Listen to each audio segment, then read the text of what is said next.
See what we are doing. मैंने यहाँ पर एक ग्राफ बनाया है for uniformly accelerated motion in which the acceleration is constant. हमने ग्राफ बनाया बिटवीन वेलोसिटी एंड टाइम. ठीक है, वेलोसिटी टाइम स्पीड टाइम एक ही बात, वन डायमेंशन की बात कर रहे हैं ना, वन डायमेंशन की बात कर रहे हैं. देखिए initial velocity of the car और any person is u. Initial velocity को कितना माना, यू माना. फाइनल वेलोसिटी को हमने किसी भी आदमी के पार्टिकल के फाइनल वेलोसिटी को कितना माना है, v माना है.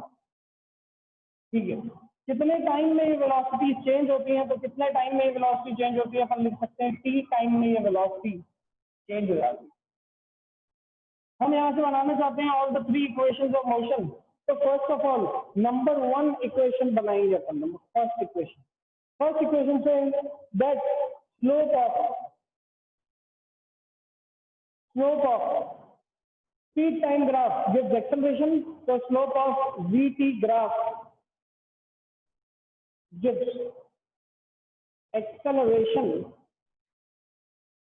तो यहां पर निकलेगा acceleration is equal to change in velocity. देखिए कोई भी दो पॉइंट उठा लो, इसमें ये परपेंडिकुलर रहेगा, ये बेस रहेगा, ये वाली यहां से यहां तक वैल्यू रहेगी v माइनस यू और ये रहेगा t. तो the acceleration becomes v minus u upon t, and the value becomes at is equal to v minus u, and v is equal to u plus at is the first equation of motion. So the first equation of motion comes out from the formula slope of any velocity time graph gives acceleration. तो slope अपन ने निकाला, कोई भी दो point को choose किया. देखिए choose करो, यहाँ पर बना 0, u, यहाँ बना t, v. तो y2 minus y1 divided by x2 minus x1 किया, तो मेरे पास बना t minus u, v minus u divided by t minus 0. The answer become at is equal to v minus u and v is equal to u plus at. So this is the first equation. Now we will calculate the second equation. Second equation मुझे बताता है that the area under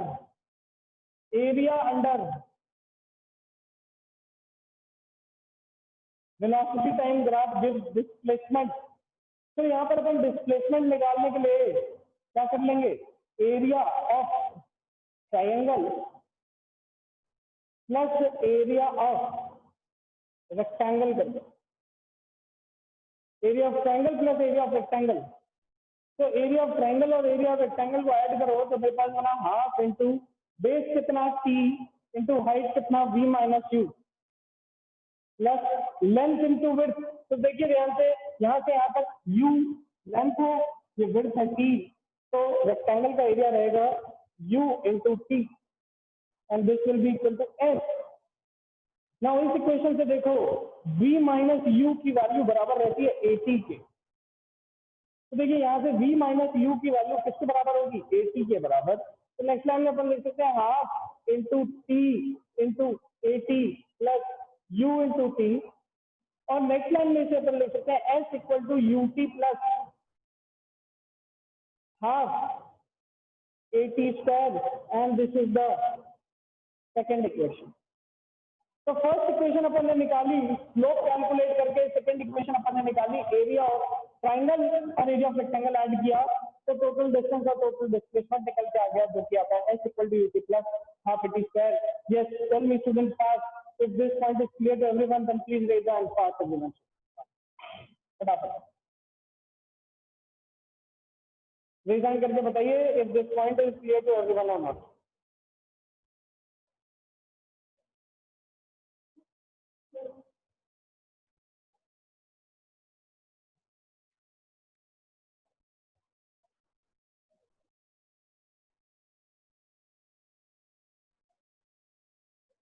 Dipendra, Rohit Bishnoi, Tanya Bansal, Vansh. बेटा ये पता है कौन सी class में सीखा था, ये 9th क्लास में सीखा था. ये 9th क्लास की बात है, अभी तक तो 11th क्लास में कुछ आया ही नहीं. अभी तक तो जो कुछ भी 9th क्लास में पढ़ा था वही सब पढ़ रहे हैं हम वापस.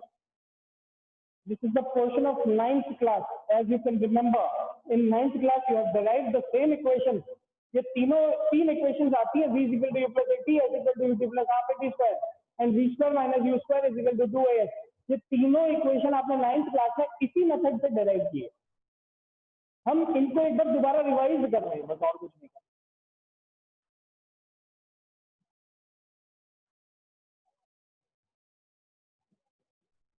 चलिए, now deriving the third equation. The third equation पे अभी भी क्या करेंगे, यही चीज यूज करेंगे, S equal to area under curve. लेकिन अब ध्यान से देखो, मैं यहाँ पर इसमें एरिया कैसे कैलकुलेट करता हूँ। मैं इसको, ये जो मेरा पूरा का पूरा कर्व था, ऐसे ये जो फिगर बन रहा है, इस फिगर को अगर ध्यान से देखा जाए तो this figure resembles of what, this figure resembles of A trapezium, this figure resembles of A trapezium. किसके जैसा दिखता है बेटा? ट्रेपीजियम के जैसा दिखता है। और ट्रेपीजियम का जो एरिया होता है वो होता है half into sum of parallel sides into distance between them. तो अपन लिख सकते हैं half into sum of parallel sides into distance between them. ये डिस्टेंस ये किसके बराबर आ जाएगा? डिस्प्लेसमेंट के बराबर आ जाएगा। तो S equal to half into sum of parallel side. देखिए, एक मेरे पास ये पूरी की पूरी पैरेलल साइड है और एक मेरे पास ये वाली साइड है, तो दिस इज u एंड ये पूरी पूरी v के बराबर है, तो this will be u plus v। ठीक है, और दूसरी क्या है, इन दोनों के बीच में डिस्टेंस। तो देखिए, इन दोनों के बीच में डिस्टेंस कितना है? t के बराबर। तो यहाँ पर अपन ले लीजिए t। Now we know that v minus u is equal to 80। तो यहाँ से t की वैल्यू निकालूंगा तो बनेगी v minus u by a। क्या बनेगी? v minus u by a। कुछ किया यहाँ पर, ये बना S is equal to half into u plus v into v minus u by a। ये मेरे पास इक्वेशन बनी। इस इक्वेशन को और सॉल्व करते हैं, ध्यान से देखिए क्या बनेगा मेरे पास, क्या निकल के आता है। देखिए, a square minus b square, the formula is a plus b into a minus b।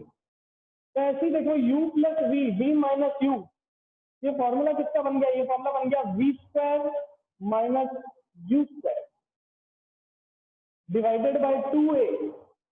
ये यहां से इससे मल्टीप्लाई होगा, ये बनेगा v स्क्वायर बराबर u square plus 2a and this is the third equation. इसी तरीके से दो इक्वेशन और निकाली थी, v is equal to u plus 80 और s equal to ut plus half 80। तो ये दो इक्वेशन पहले निकाल ली और ये थर्ड इक्वेशन डायरेक्ट की। फटाफट बेटा रेज हैंड करके बताइए क्या आपको यहाँ तक समझ में आया कि नहीं आया?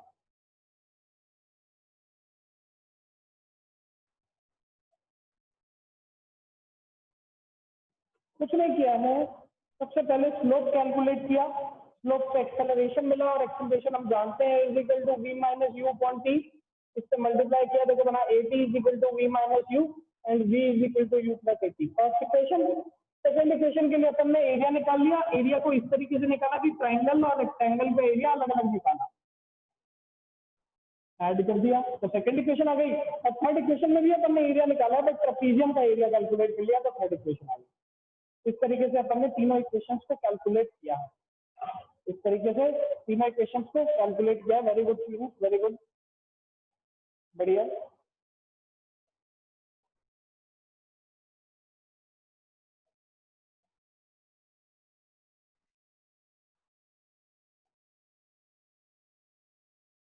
चलिए, बहुत बढ़िया। ये तो बात हो गई graphical method to derive all the three equation. तीनों इक्वेशन को डिराइव करने का कौन सा मेथड था? ये ग्राफिकल मेथड था तीनों इक्वेशन को डिराइव करने का। Now we will use another type of method to derive this three equation. अब अपन एक अगला मेथड यूज करेंगे ताकि अपन इन्हीं तीन इक्वेशंस को डिराइव कर पाए, and that method is known as the calculus method. उस मेथड को अपन क्या बोलते हैं? कैलकुलस मेथड बोलते हैं। ध्यान से देखेंगे, ठीक। तो फॉर यूनिफॉर्मली एक्सेलरेटेड बॉडी हम जानते हैं फर्स्ट इक्वेशन जो कि हमें पता है that acceleration is equal to differentiation of velocity with respect to time. acceleration is differentiation of velocity with respect to time. So we can say that एक गाड़ी थी ऐसी, ये मेरी गाड़ी है, ये इनिशियली u वेलोसिटी से आगे चलती है, एक और गाड़ी है या वही गाड़ी है, ध्यान से कुछ गाड़ी चेंज नहीं हुई है, वही गाड़ी है, बट ये कुछ देर बाद ये गाड़ी है ना v वेलोसिटी से आगे चलने लगती है। मतलब this car after traveling some distance s and covering some time t, इसकी वेलोसिटी u से v हो जाती है, ठीक है। अब देखिए इसमें से अपन इसको लिख सकते हैं a dt is equal to dv। देखो क्या किया अपन ने, dt से यहाँ पर क्या कर दिया मल्टीप्लाई और dv के बराबर आ गया। इसको नेक्स्ट लाइन में कर रहा हूँ solve, solving it in the next line we will have dv is equal to a dt। Now ध्यान से देखो, इसको करेंगे अपन इंटीग्रेट, इंटीग्रेट किया तो a dt, इंटीग्रेशन करने पे मेरे को क्या वैल्यू मिलेगी, ध्यान से देखिए, जब इनिशियली टाइम जीरो था, जब इनिशियली टाइम जीरो था तो वेलोसिटी u थी, तो वेलोसिटी u थी, तो अपन देख सकते हैं यहाँ पर u, देखिए यहाँ पर इंटीग्रेशन हम कर रहे हैं वेलोसिटी का, दैट मीन्स यहाँ पर लिमिट भी किसकी रखेंगे, वेलोसिटी। यहाँ पर अपन इंटीग्रेशन कर रहे हैं टाइम का, dt है ना, टाइम का इंटीग्रेशन कर रहे हैं, तो लिमिट भी किसकी रखेंगे, टाइम की। तो यहाँ पर dt का जब इंटीग्रेशन हो रहा है, यहाँ पर अपन ने लिखा है जीरो टाइम पे इनिशियल वेलोसिटी u, जब टाइम t हो गया तो वेलोसिटी फाइनल v हो गई। अब करते हैं इंटीग्रेट, इंटीग्रेट करो, हम जानते हैं इंटीग्रेशन dx जब किया जाता है तो ऐसा मान लेते हैं कि इसके आगे x की पावर 0 है और आंसर मेरा क्या आ जाता है, x आ जाता है। इंटीग्रेट करने के बाद करके देखना, आंसर सबको आ जाएगा। सब जानते हैं that integration of x to the power n dx is equal to x to the power n plus 1 divided by n plus 1। सबको बता रखा है ये चीज मैंने, तो वही चीज यहाँ पर यूज करेंगे। जब लिमिट पुट करने से पहले इंटीग्रेशन हो जाएगा तो ये बनेगा v, limit will be from u to v, limit will be from u to v, चलिए, इज इक्वल टू a तो कांस्टेंट था, ऐसा का ऐसा बाहर आएगा, dt का इंटीग्रेशन से करूंगा तो मेरे को t मिलेगा और लिमिट लगेंगे 0 से t तक, लिमिट लगाएंगे 0 से t तक। अब अपर लिमिट माइनस लोअर लिमिट करो तो v minus u is equal to a into t minus 0 and the equation becomes v minus u is equal to at and v is equal to u plus at। तो ये कौन सा equation आया, first equation आया by using the method of calculus, by using the method of calculus। फटाफट बताइए क्या यहाँ तक समझ में आया सबको कि नहीं आया? अगर किसी को कोई भी डाउट है तो डाउट वाले बच्चे हैंड रेज करके बताओ मुझे। Those students who are having any doubts regarding this topic, please raise your hand.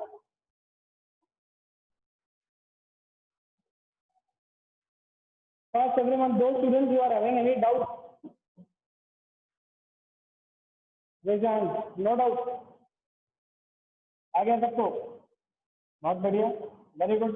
So this was the derivation of first equation using the method of calculus. Differentiation का method use करके अपन ने first equation को derive किया है. Now we will use the second equation, अब second equation को derive करके देखो। आइए, वही सेम चीज। सेकेंड इक्वेशन के लिए हमारे पास एक इक्वेशन है, ध्यान से देखो, velocity is equal to dx by dt plus differentiation of position with respect to time, velocity दे देता है तो dx लिख सकता हूं मैं, dx will be equal to v dt। अब इसको इंटीग्रेट कर दो, इसको भी इंटीग्रेट कर दो। Now we know that v is equal to u plus at। v किसके बराबर होता है, u plus at के बराबर, उठा के रख दो यहाँ पर, तो मेरे पास वैल्यू बनेगी इंटीग्रेशन dx बराबर integration u plus at dt। Limit कहां से कहां तक, जब टाइम 0 था तो डिस्टेंस भी 0 था, जब टाइम t हो गया तो डिस्टेंस s हो गया। अब करते हैं इंटीग्रेशन, इधर इंटीग्रेशन करोगे ये बनेगा s minus 0 is equal to integration 0 to t u dt plus integration at dt 0 to t। Integrate करते हैं नेक्स्ट लाइन में, इसे इंटीग्रेट करेंगे, इंटीग्रेट क्या आंसर आएगा? We know that integration of x to the power n dx is equal to x to the power n plus 1 divided by n plus 1। तो इसको उठा के अगली लाइन में यहाँ पर इंटीग्रेट करा तो मेरे पास वैल्यू बनी s is equal to ut minus 0, वापस देखो लिमिट भी पुट कर रहा हूँ डायरेक्टली, प्लस a ब्रैकेट के अंदर t square by 2 minus 0 square by 2 equal to ut plus half at square, and this is the second equation। क्या किया बेटा? डायरेक्टली इंटीग्रेट करके वैल्यू पुट कर दिया, अपर लिमिट माइनस लोअर लिमिट, और answer आ गया मेरे पास। फटाफट बताइए क्या यहाँ तक बात अपन को क्लियर हुई कि नहीं हुई? यस और no? If this point is clear to everyone then please raise the hand. एक एक करके क्लास को बच्चे लीव करते जा रहे हैं। लीव करना is not an option. What will happen when there will be final exams? तब क्या होगा?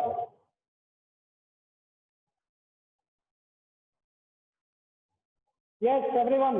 Achal, Dipendra, Kumkum Parekh, tell me.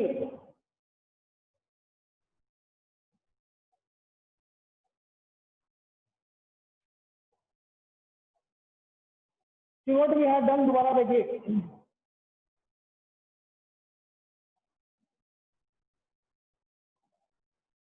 Velocity और टाइम ग्राफ का, ये वेलोसिटी टाइम ग्राफ है मेरे पास। इसका इंटीग्रेशन करूंगा, that means we are finding the area under the graph. We know that area under velocity time graph gives speed, और sir velocity time graph gives displacement. इसी तरीके से वेलोसिटी और time का इंटीग्रेशन क्या देगा? डिस्प्लेसमेंट। डिस्प्लेसमेंट करा, जब टाइम डी 0 था तो डिस्प्लेसमेंट भी 0 था, जब टाइम टी हो गया डिस्प्लेसमेंट एस हो गया। पुट की value this will become S minus 0।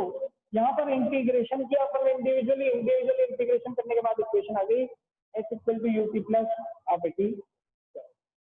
Now moving on to the third equation. आइए थर्ड इक्वेशन देखते हैं कैसे डिराइव होती है।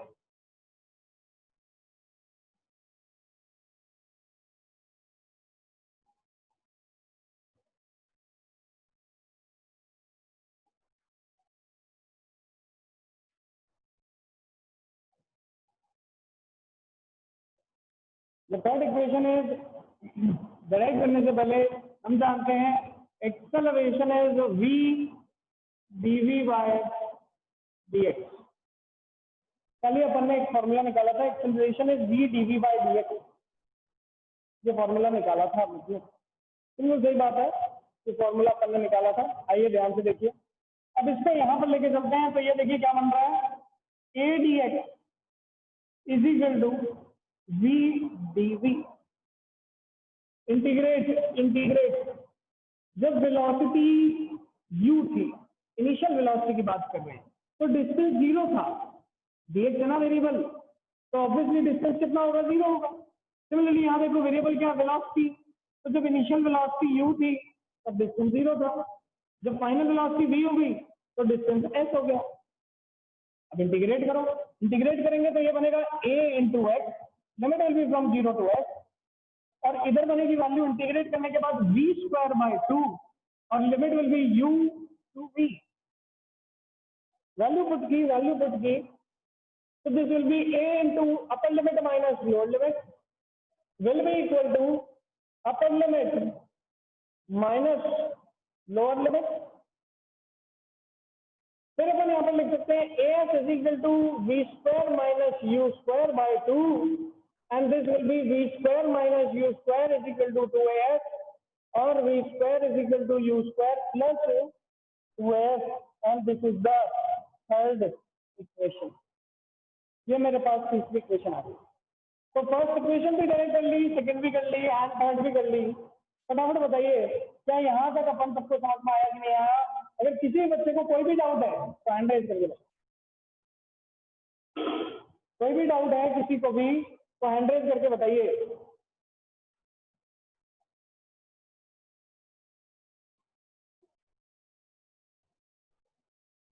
सेकेंड इक्वेशन को डेराइव करने के लिए हमने इक्वेशन यूज किया था v is equal to differentiation of position with respect to time.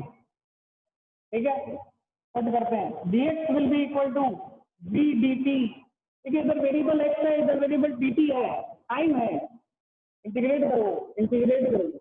यानी जब टाइम 0 था तो डिस्टेंस भी 0 था, जब टाइम t हो गया तो डिस्टेंस h हो गया। इंटीग्रेट करने से पहले मैं यहाँ पर कुछ वैल्यू पुट करना चाहूंगा, यहाँ पर लिखूंगा dx integration 0 to s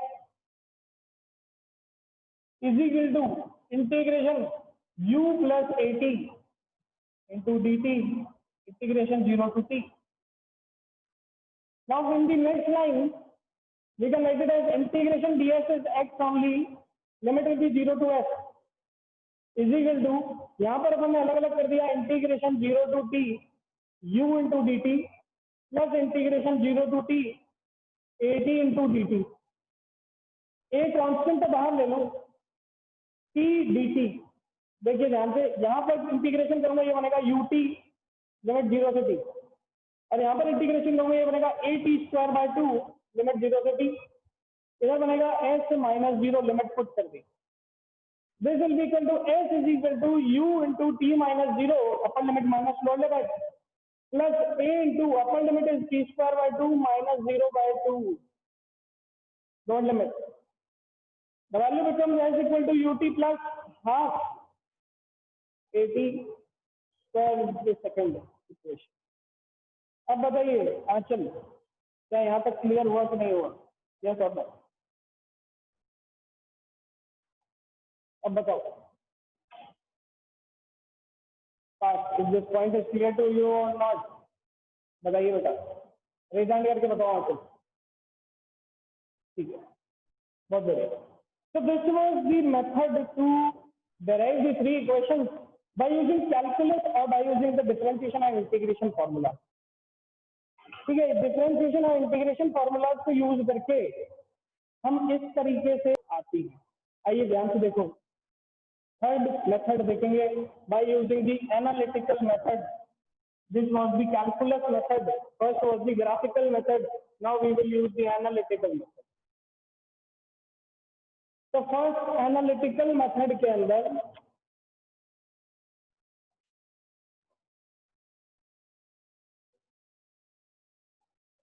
number 1 first equation अपन डायरेक्टली निकालते हैं। We know that acceleration is equal to change in velocity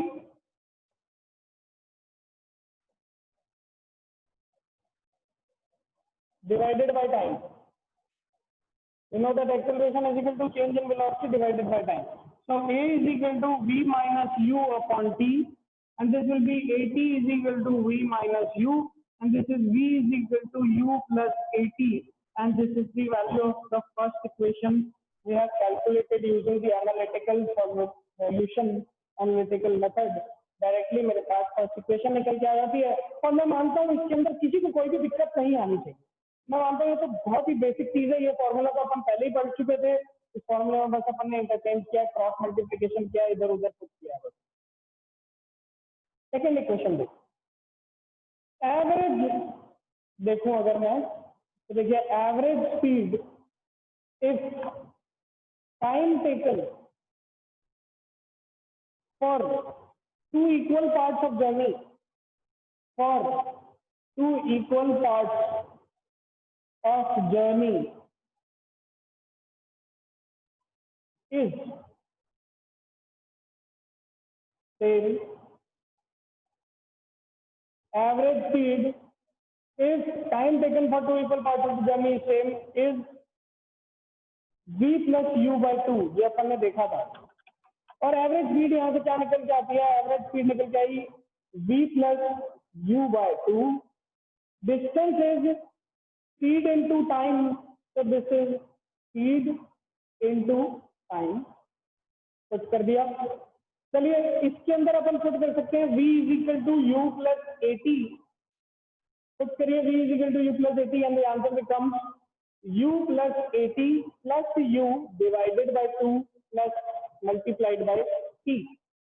जब इसको अपन अंदर पुट करते हैं तो आंसर मेरे पास वैल्यू आ जाती है s equal to u t plus half a t square and this is the second equation. But this method is wrong, ये मेथड गलत है। क्यों गलत है? बिकॉज जब अपन एवरेज स्पीड निकालते हैं we cannot comment about the whole journey. हम पूरे जर्नी में जितना टाइम टेकन है उसके लिए एवरेज वेलोसिटी से यूज करके कभी नहीं निकाल सकते। हम एवरेज एनालिसिस से एवरेज बात नहीं बता सकते कि हाँ मेरा टोटल डिस्टेंस कितना हुआ करता था, मेरा टोटल टाइम कितना हुआ करता था, मेरी एवरेज स्पीड ये है। लेकिन कभी भी मैं एक्चुअल जर्नी के स्मॉल स्पेसिफिक पॉइंट के बारे में नहीं बता सकता, स्मॉल स्मॉल डिटेल्स के बारे में नहीं बता सकता by using the average analysis. ठीक है, इसलिए हम इस मेथड को करते जरूर हैं लेकिन ये मेथड एक्चुअल में क्या है? गलत है। This method is actually wrong. चलिए बताइए बेटा, क्या यहाँ तक अपन को दोनों मेथड समझ में आए कि नहीं आए? रीजन फर्स्ट बहुत ही आसान है यार।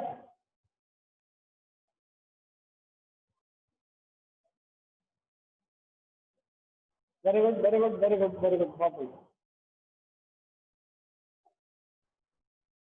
बहुत ही बढ़िया, सही बात। चलिए अब अपन थर्ड इक्वेशन को डायरेक्ट करते हैं और आज की क्लास को करते हैं खत्म। ध्यान से देखिए, थर्ड इक्वेशन डायरेक्ट करना और भी आसान है। एनालिटिकल मेथड आसान है but this is not the accurate method. Accurate method है कैलकुलस मेथड एंड ग्राफिकल। चलिए थर्ड देखते हैं। थर्ड बोलता है v is equal to u plus a t. हम स्क्वायर कर देते हैं both side, so squaring both side. Square किया तो ये बना v स्क्वायर, ऊपर बन गया u प्लस ए टी का होल स्क्वायर। दोनों तरफ स्क्वायर कर दिया, ठीक है। इस तरफ अपन v स्क्वायर ही लिख सकते हैं, दूसरी तरफ स्क्वायर करो तो ये बना u square plus a square t square plus 2u8t। ये मेरे पास क्या बन गया? स्क्वायर खोलने में आ गया। देखो मैं जानता हूँ ना a प्लस बी का होल स्क्वायर जो होता है a square plus b square plus 2ab, तो वही किया है। अब मैं यहाँ पर पुट करता हूँ तो v square is equal to u square. इन दोनों टर्म से मैं 2a कॉमन ले रहा हूँ तो यहाँ से 2a कॉमन ले लिया। 2a कॉमन लेते ही अंदर देखो क्या बचता है, यहाँ से 2a कॉमन ले लिया तो बना u t, और इधर से 2a कॉमन ले लिया तो यहाँ पर बन जाएगा a t स्क्वायर बाय 2। ये मेरे पास कॉमन लेने पे वैल्यू बच जाती है अंदर। अब देखिए ध्यान से you t plus a t square by 2, हम जानते हैं एस इक्वल टू क्या होता है you t plus a t square by 2। इसका मतलब एस यहाँ पर मैं पुट कर सकता हूँ, मेरे पास वैल्यू बनेगी v square is equal to u square plus 2as and this is the third equation. ये मेरे पास कौन सी इक्वेशन आ गई? थर्ड इक्वेशन आ गई। तो कुछ नहीं किया, अपन ने पहले स्क्वायर किया, दोनों तरफ स्क्वायर करने के बाद आइडेंटिटी लगाई a square plus b square plus 2ab वाली। आइडेंटिटी लगाने के बाद 2a को कॉमन ले लिया इन दोनों टर्म्स से, 2a को कॉमन ले लिया, अंदर किसका फॉर्मूला बन गया? एस का फॉर्मूला बन गया, और ये मेरे पास थर्ड इक्वेशन भी कैलकुलेट हो चुकी है। तो फटाफट सभी बच्चे हैंड रेज करके बताओ कि क्या ये एनालिटिकल मेथड भी सबको समझ में आया कि नहीं आया? यस और नो पास? रेजान तीन मेथड देखे अपन ने, ग्राफिकल, कैलकुलस एंड एनालिटिकल। तीन मेथड अपन देख चुके हैं, graphical, calculus and analytical method. फटाफट बताइए if this point is clear to everyone और not pass? Ayush picture, Priyanshu, Vansh. चलिए तो बेटा आज की क्लास में बस अपन करेंगे इतना ही। Will meet again in the next class tomorrow. Till then आप इसको रिवाइज करें, नोट्स जो बुक पे प्रोवाइडेड है उनको करें एंड शीट्स को सॉल्व करते रहें। All the best, thank you.